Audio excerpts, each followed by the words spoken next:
নমস্কাৰ সকলোকে পুনৰ স্বাগতম জনাইছোঁ আমাৰ অন্য এটা জব ইনফৰ্মেটিভ ভিডিঅ'লৈ। আজিৰ ভিডিঅ'টোত আপোনালোকৰ বাবে পুনৰ এটা জব ইনফৰ্মেশ্যন লৈ আহিছোঁ। এই ভিডিঅ'টোত আপোনালোকে SBI PO ৰিক্ৰুইটমেণ্ট 2026ৰ এটা নটিফিকেশ্যন দেখিবলৈ পাব। যদি আপোনালোকে এই জবসমূহৰ বাবে এলিজিবল বা ইণ্টাৰেষ্টেড হয় সকলোৱে এপ্লাই কৰিব পাৰিব। ইয়াতে আপোনালোকৰ বাবে 1500 পোষ্ট মুকলি হৈছে। কেনেধৰণৰ কোৱালিফিকেশ্যন হ'লে আপোনালোকে এপ্লাই কৰিব পাৰিব, চিলেকশ্যন প্ৰচেছটো কেনেধৰণৰ হ'ব আৰু কোনটো বিভাগৰ ফালৰ পৰা পদখিনি মুকলি কৰিছে সেইখিনি আমি জনোৱাই হৈছে, যিহেতু SBIৰ ফালৰ পৰা পদখিনি খালী কৰিছে। আৰু ইয়াতে আপোনালোকে এজ লিমিট কিমান লাগিব আৰু কেনেদৰে এপ্লাই কৰিব পাৰিব সকলোখিনি ডিটেইলছ জানিব পাৰিব ভালদৰে। গতিকে ভিডিঅ'টো শেষৰলৈকে চাই থাকক। আমি সকলোখিনি ডিটেইলছ আপোনাক সম্পূৰ্ণভাৱে দিয়াৰ চেষ্টা কৰিম আৰু এইটো ভিডিঅ' চোৱাৰ পিছত আপোনালোকে কোনো এটা ভিডিঅ' চোৱাৰ প্ৰয়োজন নাথাকিব। গতিকে ভিডিঅ'টো শেষৰলৈকে চাই থাকিব। তেনেহ'লে আহক দেৰি নকৰি আমি এই ৰিক্ৰুইটমেণ্টৰ বাবে এটা অভাৰভিউ চাওঁ। পোষ্ট নেম হৈছে প্ৰবেশ্যনাৰী অফিচাৰ বা POৰ বাবে পদ খালী আছে। ভেকেঞ্চিছৰ কথা দিয়া হৈছে। টোটেল আপোনালোকে 1500টা বা 1500টা পোষ্ট ইয়াতে দেখিবলৈ পাব। আৰু অৰ্গেনাইজেশ্যন হৈছে state bank of India. State bank of ইণ্ডিয়াৰ ফালৰ পৰা পদখিনি খালী কৰিছে আৰু কোৱালিফিকেশ্যন ইয়াতে বিচাৰিছে গ্ৰেজুৱেট। আপোনালোকে যদি গ্ৰেজুৱেশ্যন পাছ কৰিছে তেনেহ'লে আপোনালোকে ইয়াতে এলিজিবল হ'ব। যিসকল গ্ৰেজুৱেট হয় এই পদসমূহৰ বাবে এপ্লাই কৰিব পাৰিব।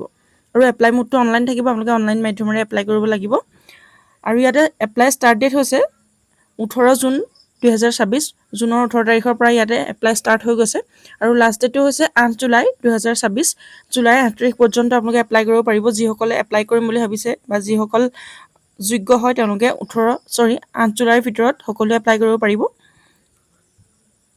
ইয়াতে ৰিক্ৰুইটমেণ্ট ডিটেইলছখিনি দিয়া হৈছে। টোটেল পোষ্ট ইয়াতে 1500 মুকলি হৈছে আৰু এক্সাম চেণ্টাৰ্ছ আছামৰ বাবে আপোনালোকৰ ডিব্ৰুগড়, গুৱাহাটী, যোৰহাট, শিলচৰ আৰু তেজপুৰ প্ৰিলিমিনাৰী এক্সামিনেশ্যনৰ বাবে এইকেইটা চেণ্টাৰ আপোনালোকৰ ইয়াতে আছামৰ বাবে দিয়া হৈছে। আৰু গুৱাহাটী মেইনছৰ বাবে আপোনালোকৰ গুৱাহাটীত মেইনছ এক্সাম অনুষ্ঠিত হ'ব। আৰু ইয়াৰ বাবে এডুকেশ্যনেল কোৱালিফিকেশ্যন আপোনালোকক কোৱা হৈছে। আপোনালোকে যদি গ্ৰেজুৱেট হয় তেনেহ'লে আপোনালোকে এপ্লাই কৰিব পাৰিব। গ্ৰেজুৱেশ্যন পাছ কৰিলে আপোনালোকে ইয়াতে এলিজিবল হ'ব। আৰু যদি আপোনালোকে যিসকলে প্ৰফেশ্যনেল কোৱালিফিকেশ্যনছ আছে তেওঁলোকেও ইয়াতে এলিজিবল হ'ব, যেনে মেডিকেল, ইঞ্জিনিয়াৰিং, চাৰ্টাৰ্ড একাউণ্টেণ্ট বা কোষ্ট একাউণ্টেণ্টৰ কোৱালিফিকেশ্যন আছে তেনেহ'লেও আপোনালোকে ইয়াতে এলিজিবল হ'ব, তেওঁলোকে এপ্লাই কৰিব পাৰিব। আৰু যিসকল ফাইনেল ইয়াৰ্ছৰ ষ্টুডেণ্টছ আছে গ্ৰেজুৱেশ্যনৰ তেওঁলোকে ইয়াতে এপ্লাই কৰিব পাৰিব। ইয়াৰ পাছত এজ লিমিটখিনিৰ কথা দিয়া হৈছে। আপোনালোকে 21 to 30 ইয়াৰ্ছৰ সকলে এপ্লাই কৰিব পাৰিব। যিসকলৰ 21 বছৰ হৈছে তেওঁলোকে এপ্লাই কৰিব পাৰিব 21 বছৰৰ পৰা 30 বছৰলৈকে। আৰু ইয়াত আপোনালোকে এজৰ ৰিলেক্সেশ্যন লাভ কৰিব পাৰিব। SC ST সকলৰ বাবে 5 বছৰকৈ ৰিলেক্সেশ্যন ৰখা হৈছে। OBC সকলৰ বাবে 3 ইয়াৰ্ছ ৰিলেক্সেশ্যন। আৰু PWBD কেণ্ডিডেটৰ বাবে 10 বছৰৰ ৰিলেক্সেশ্যন দিয়া হৈছে। আৰু যিখিনি UR তেওঁলোকে 10 বছৰৰ ৰিলেক্সেশ্যন পাব, PWD UR সকলে। আৰু EWS OBC SC ST তেওঁলোকে 13 বছৰ আৰু 15 বছৰকৈ এনেদৰে আপোনালোকে ৰিলেক্সেশ্যনসমূহ লাভ কৰিব পাৰিব। আৰু এক্স ছাৰ্ভিচমেনৰ বাবে ইয়াতে 5 ইয়াৰ্ছকৈ ৰিলেক্সেশ্যন ৰখা হৈছে। আৰু এপ্লিকেশ্যন ফিজৰ কথা দিয়া হৈছে। ইয়াতে আপোনালোকে 750 টকাকৈ এপ্লিকেশ্যন ফিজ ইয়াতে দিব লাগিব।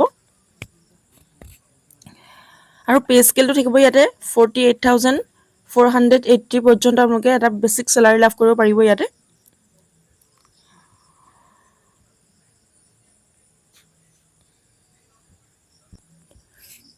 আৰু ইয়াতে ভেকেঞ্চি ডিটেইলছখিনি দিয়া হৈছে। কেটেগৰী ৱাইজ আপোনালোকৰ ৰেগুলাৰ ভেকেঞ্চিছ আৰু বেকলগ ভেকেঞ্চিৰ কথা দিয়া হৈছে। ৰেগুলাৰ ভেকেঞ্চি STৰ বাবে আছে 216টা, STৰ বাবে 108টা, আৰু OBCৰ বাবে 390টা, EWSৰ বাবে 144টা, URৰ বাবে 588টা, আৰু টোটেল 1446টা ৰেগুলাৰ ভেকেঞ্চিছ মুকলি আছে। আৰু বেকলগ ভেকেঞ্চিখিনিৰ দিয়া কথা কোৱা হৈছে। SCৰ বাবে আছে 18টা, STৰ বাবে আছে 36টা, আৰু টোটেল ইয়াতে 54টা বেকলগ ভেকেঞ্চিছ ৰখা হৈছে। আৰু টোটেল ভেকেঞ্চি আপোনালোকে 1500 দেখিবলৈ পাব। 1500টাকৈ ভেকেঞ্চি ইয়াতে মুকলি হৈছে। আৰু চিলেকশ্যন প্ৰচেছৰ কথা দিয়া হৈছে। আপোনালোকৰ প্ৰথমতে ইয়াতে প্ৰিলিমিনাৰী এক্সাম অনুষ্ঠিত হ'ব, তাৰপিছত মেইনছ এক্সাম হ'ব। আৰু psychometric test, group exercise and personal interview এইকেইটা প্ৰচেছেৰে আপোনালোকক চিলেক্ট কৰা হ'ব। যদি আপোনালোকে এপ্লাই কৰিম বুলি ভাবিছে তেনেহ'লে আপোনালোকে 8 জুলাইৰ ভিতৰত সকলোৱে এপ্লাই কৰিব পাৰিব। আৰু এক্সামিনেশ্যনৰ আপোনালোকৰ ডিটেইলছখিনি দিয়া হৈছে। প্ৰিলিমিনাৰী এক্সামিনেশ্যনৰ English language quantitative aptitude, reasoning ability এইখিনি আপোনালোকৰ থাকিব। টোটেল মাৰ্কছ আপোনালোকৰ 100 মাৰ্কছৰ থাকিব। আৰু ডিউৰেশ্যনটো থাকিব 1 আৱাৰ।